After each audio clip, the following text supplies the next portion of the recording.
And of course it's the one and only Dalmasvilla aka Madam Petty Mouth in the house. Karibuni sana hapa Mutembei TV, na leo hii tuko na guest ambaye watu wengi wamependa kumuona. Karibu sana Denno. Kwa wazi ni aje? Ati umesema jina ni nani? Viola Dalmas aka aka wewe useme aka aka hiyo ndo sema. Okay, aka Madam Petty Mouth in the house. Aka Madam Petty Mouth in the house. Madam Petty House. Madam Petty Mouth in the house.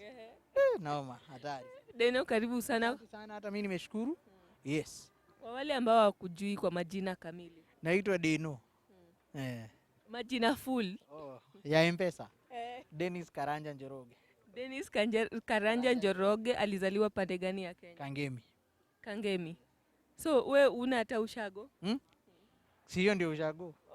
Wewe ni wa Nairobi all time. Sasa nikabahatika kuwa Western.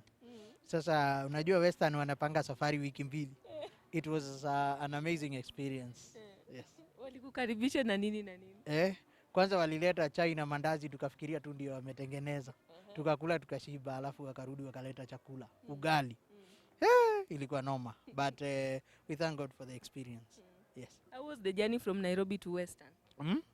Journey iko sawa. Journey ilikuwa kama ya kwenda Ulaya, San Diego. Unapanda basi, unalala. But kwa basi pia kuna watu wanakuentertain, wanakuja wanakuhubiria, wengine wanauza madawa. Wanakuentertain tu. Alafu huko sasa wanaenda wakisikiza radio fulani sitataja. Sawa, kila mtu anajua ni radio gani ni ya watu wa Western. So do you think Western is developed? Kabisa. Yaani huko hata nashukuru sana kwamba mabarabara zimejengwa. Mabarabara ziko fiti na kuko poa kabisa. Okay, kwa wale ambao wanataka kujua Denno deep, Denno maybe uweze tu kujieleza kukuhusu tu kidogo. Jina yangu ni Denno Music. I'm a gospel minister called to serve in the ministry of gospel music.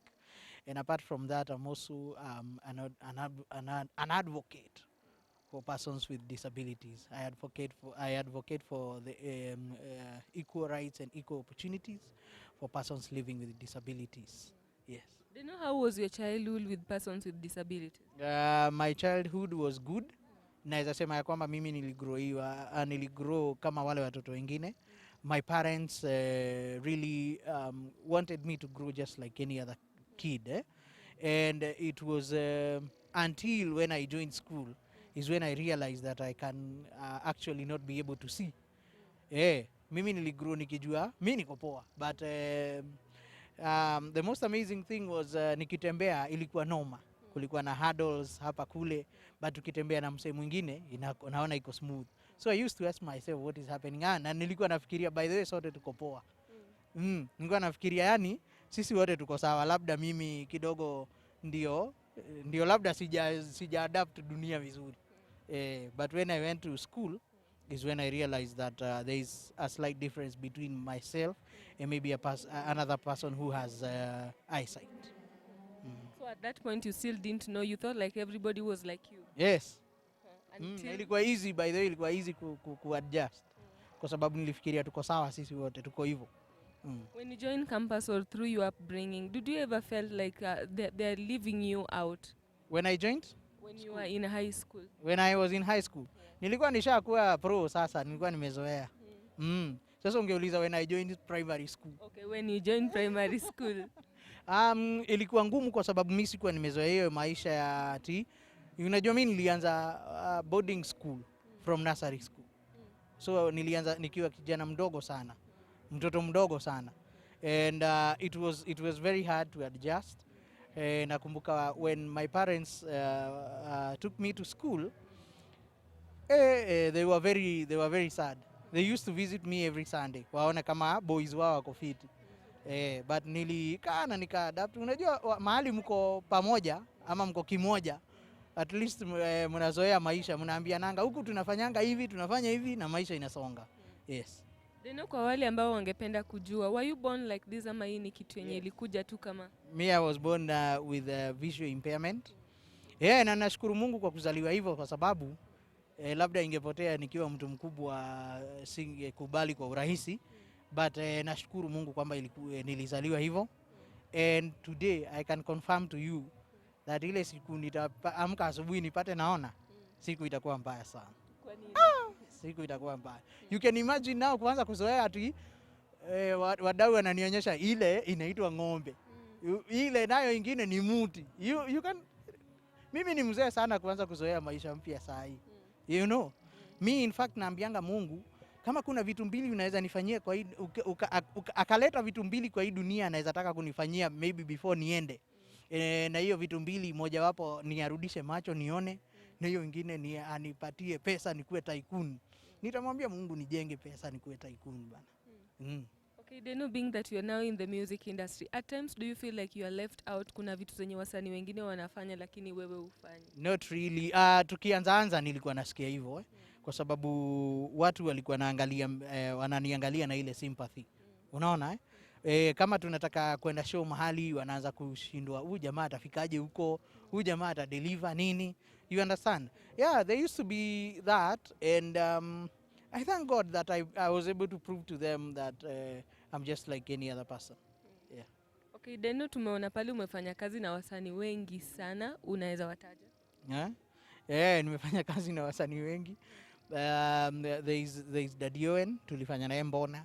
There's Bahati, tulifanya naye Story Yangu. There is Eunice Njeri, and now there is another guy anaitwa Dan Mugure, tumefanya naye ngoma fulani inaitwa Wapekee, and another one inaitwa Nyakati Zote. Yes. How was it working with Dadioen and mostly Bahati? Was it sympathy ama it's just something? It was out of friendship. Yes. You were not charged vile wasanii wengine wanasema ukienda kuomba collab na msanii mkubwa you are being charged? Hapana. Unajua yetu ilianza kama urafiki. Then we came to do music together. Yes. What were the challenges you were facing kama mlikuwa mnatengeneza hiyo collab na Bahati and maybe Dadioen?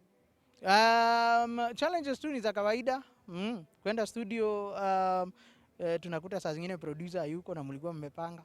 Ni challenges tu za kawaida tu. Zile watu hupitia. Unaenda siku ya video unakuta director amechelewa. Na labda alikuwa shoot ingine kabla akuje yenyu. Yeah. These are challenges to za kawaida. Denno, in this government of today, do you think that there is something that they should really do to the people with disability? There is so much they can do to the people living with disabilities. Kitu ya kwanza ni ati inclusion, proper representation bado haijaweza kuafikiwa.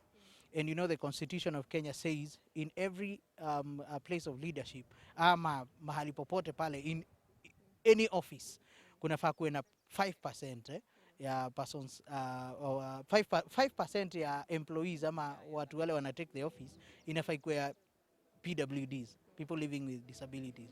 And I can tell you today that ni companies kidogo sana, hata hakuna company imefikisha 5%, na hata hiyo representation ya leadership bado hatujafikia hiyo 5%. So naweza sema ya kwamba the government has so much to do.